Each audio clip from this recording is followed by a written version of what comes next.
Você já se perguntou por quê, mesmo quando tudo parece estar indo bem, uma parte sua sente que algo está errado? Como se a calmaria fosse perigosa. E a luta, um velho conhecido? A verdade é dura, mas libertadora. Muita gente não sabe mais viver. Só sabe sobreviver. Foi condicionada a confundir esforço com valor, dor com dignidade, caos com propósito. E o pior, isso virou hábito. Um vício silencioso que sabota sua paz, sua prosperidade interior e até sua liberdade financeira. Você não nasceu para correr atrás do básico o tempo todo, mas se te ensinaram que a vida é dura, que dinheiro é suado, que descanso é luxo, então você foi programado para sobreviver, não para prosperar. E essa programação te prende num ciclo de escassez que parece impossível de quebrar. Mas e se eu te dissesse que dá para reescrever esse código? Que dá para reprogramar a mente, romper com as crenças limitantes e criar uma nova realidade? Se isso te causou desconforto, é porque você já está sentindo que algo precisa mudar. E nesse vídeo, eu vou te mostrar os sinais de que você está viciado em sobreviver, a origem desse padrão e o caminho para sair dele de uma vez por todas. Bora juntos? O vício em sobreviver. Quando lutar virou um estilo de vida. Algumas pessoas não sabem mais viver em paz. Elas acham que estão sendo fortes, resilientes, guerreiras. Mas, na verdade, estão presas num ciclo vicioso de esforço sem direção. Confundem resistência com propósito e acabam se alimentando do caos como quem precisa dele para continuar respirando. A luta vira rotina e qualquer sinal de calmaria é confundido com preguiça ou fraqueza. Nesse cenário, a mentalidade financeira também adoece, porque viver em modo de sobrevivência bloqueia qualquer chance real de prosperidade interior. Quem vive assim costuma se orgulhar da própria correria. É aquela pessoa que diz, tô na luta, mas não consegue explicar por quê. Ela acredita que a dificuldade é prova de caráter, que só é digno quem sofre para conquistar algo. E aí nasce um apego perigoso, o da dor que justifica a existência.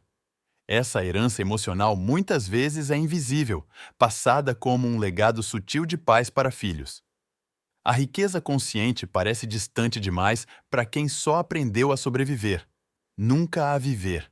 Esse vício é traiçoeiro porque tem cara de virtude. Mas, no fundo, é só uma programação mental mal ajustada, alimentada por crenças limitantes como dinheiro é difícil, nada vem fácil, só pobre é honesto. E o pior, essas ideias são repetidas com tanto orgulho que parecem sabedoria popular. Quando se vive assim por tempo demais, o ciclo de escassez vira normal. E quando o normal é sofrer, a paz começa a incomodar. Mas isso é assunto para o próximo ponto. Tem gente que se sente desconfortável quando tudo vai bem. É como se a mente dissesse: calma aí, tá tudo tranquilo demais. Tem algo errado. E não é por acaso. Quando você cresce cercado de estresse, de urgência, de dívidas e gritos, o seu cérebro aprende que isso é o padrão.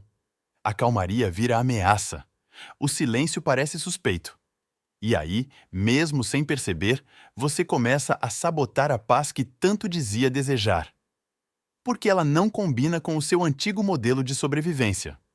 Essa confusão emocional acontece porque o subconsciente associa estabilidade com tédio e o caos com vivacidade. Já viu aquelas pessoas que só funcionam sob pressão? Que precisam de um problema urgente para se sentirem úteis? Isso é apego ao caos. A autossabotagem financeira, por exemplo, muitas vezes nasce disso. Quando começa a sobrar um dinheirinho, a pessoa arruma um jeito de gastar tudo ou se endividar novamente. Ela não suporta ver a conta bancária parada. A tranquilidade provoca uma inquietação absurda. Esse apego é sorrateiro. E só quem passa por isso entende o quão cansativo é viver em estado de alerta constante. A mente ansiosa rejeita o descanso porque vê a pausa como perda de tempo. Mas a verdade é que a paz é uma conquista e exige uma mudança de mentalidade profunda. Quem busca liberdade financeira precisa antes aprender a acolher o silêncio, a calma, o nada urgente para resolver. E aqui entra uma grande virada. Quando a paz assusta, é porque você ainda não se libertou do ciclo. E se esse ciclo parece familiar, os sinais podem já estar aí. Sinais de que você está viciado em sobrevivência. Você já reparou como algumas pessoas travam bem na hora em que as coisas começam a dar certo? Quando surge uma boa oportunidade, quando o dinheiro começa a fluir, quando finalmente há espaço para crescer, elas paralisam ou sabotam. Isso acontece porque o cérebro associa sucesso com perigo. Ele foi condicionado a acreditar que viver bem é algo arriscado. Esse é um sintoma clássico de quem está mergulhado em crenças limitantes e preso a uma mentalidade de escassez. Outro sinal? A culpa por descansar. Pessoas viciadas em sobrevivência têm dificuldade em relaxar. Elas deitam, mas não descansam. Viajam, mas não curtem. Se sentem improdutivas se não estiverem ocupadas, mesmo que essa ocupação seja vazia. Esse padrão compromete a prosperidade interior porque a mente só cria soluções no espaço do silêncio. Sem esse espaço, não há clareza, nem visão de futuro. É aí que a autossabotagem financeira encontra solo fértil. E tem mais. A procrastinação não é preguiça, é medo. Medo de dar certo, de sair do conhecido, de romper com o padrão herdado. Por isso, quem vive em modo de sobrevivência sempre arruma algo para adiar o próximo passo.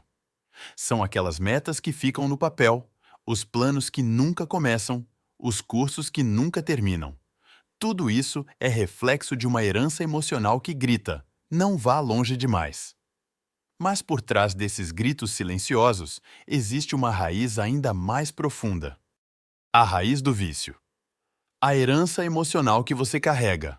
Muita gente acha que está no controle da própria vida, até perceber que repete exatamente os mesmos padrões da família. A forma como lidamos com dinheiro, descanso, merecimento e sucesso quase sempre é um reflexo daquilo que vimos e ouvimos na infância. Frases como "quem nasce pobre morre pobre" ou "dinheiro não traz felicidade" vão se alojando na mente e moldando o que chamamos de mentalidade financeira. Isso é herança emocional. Não se vê no espelho, mas se carrega na alma. Essa herança é passada como um código invisível. É como um sistema operacional emocional que roda em segundo plano, determinando nossos limites sem que a gente perceba. Se os seus pais sempre viveram no sufoco, no aperto, na ansiedade por contas atrasadas, você provavelmente absorveu que viver assim é o normal. E isso faz com que qualquer tentativa de romper o ciclo de escassez pareça uma ameaça ao sistema. É como se o cérebro dissesse: não mude o que é conhecido, mesmo que te machuque. Mas veja, reconhecer isso não é sobre culpar ninguém. Nossos pais fizeram o melhor que podiam com os recursos que tinham, mas agora é a sua vez de atualizar esse código. A reprogramação mental começa quando você decide romper com as lealdades invisíveis e criar novos padrões. E sim, isso é difícil. Romper com um legado é muitas vezes mais desafiador do que lidar com a escassez em si. Mas tudo começa com um movimento: enxergar. E ao enxergar, algo se transforma. Reconhecer é o primeiro passo para romper. A maioria das pessoas vive no piloto automático. Reagem, repetem, se sabotam, mas não sabem o porquê. E é justamente aí que mora o problema.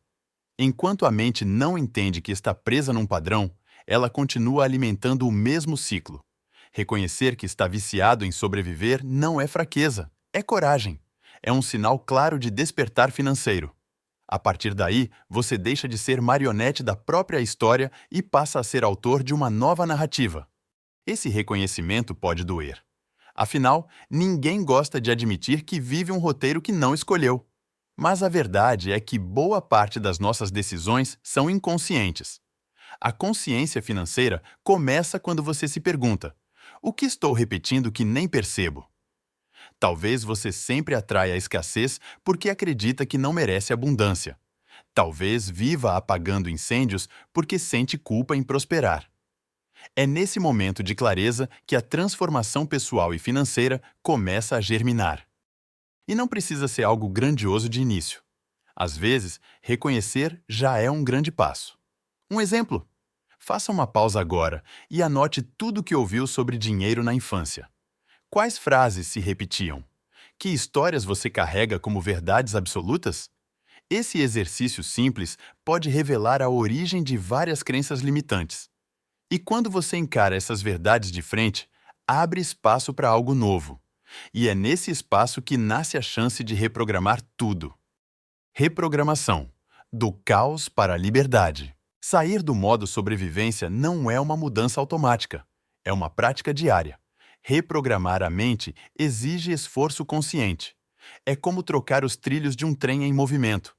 Você continua vivendo, trabalhando, lidando com desafios. Mas agora precisa treinar seu cérebro a não ver o caos como lar. E isso começa por pequenos hábitos: dormir bem, respirar com intenção, organizar as finanças, praticar gratidão.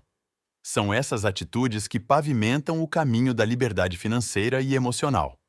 A reprogramação mental não se faz só com livros e frases bonitas. Ela exige escolhas práticas e novas experiências. Um bom exercício? Mude a forma como você fala sobre dinheiro. Troque "isso é caro demais" por "como posso conquistar isso com sabedoria". Ou então, monte um fundo de paz. Sim, um fundo financeiro só para momentos de descanso e prazer, sem culpa. Essa é a base de uma mentalidade de riqueza. Saber que o dinheiro serve à vida e não o contrário. Com o tempo, o que antes era desconfortável, como descansar, planejar, sonhar grande, se torna natural. A mente aprende que segurança não é sinônimo de tédio, mas de estabilidade. E é essa estabilidade que te permite criar, expandir, amar. A verdadeira prosperidade interior nasce quando a escassez deixa de ser um grito interno e a abundância se torna um estado de presença.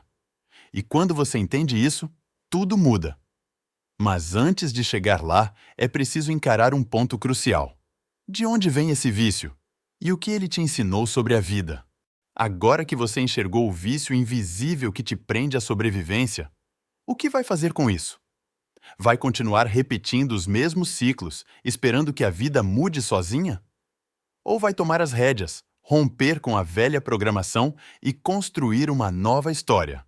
Com abundância, propósito e consciência? A escolha é sua, mas saiba, reconhecer é o primeiro passo. O próximo é agir. E me diz, o que mais te tocou nesse vídeo? Você se identificou com algum dos sinais? Comenta aqui embaixo. Sua história pode ser exatamente o empurrão que outra pessoa precisa para despertar também.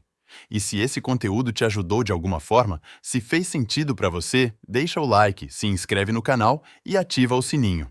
Aqui você vai encontrar os códigos da riqueza que nunca te ensinaram na escola, mas que podem mudar sua vida. O seu grande problema é que você tem o hábito de pensar pequeno e nem percebe. Assista agora este vídeo daqui que vou lhe ajudar a mudar essa situação para que sua vida financeira se desenvolva da noite para o dia.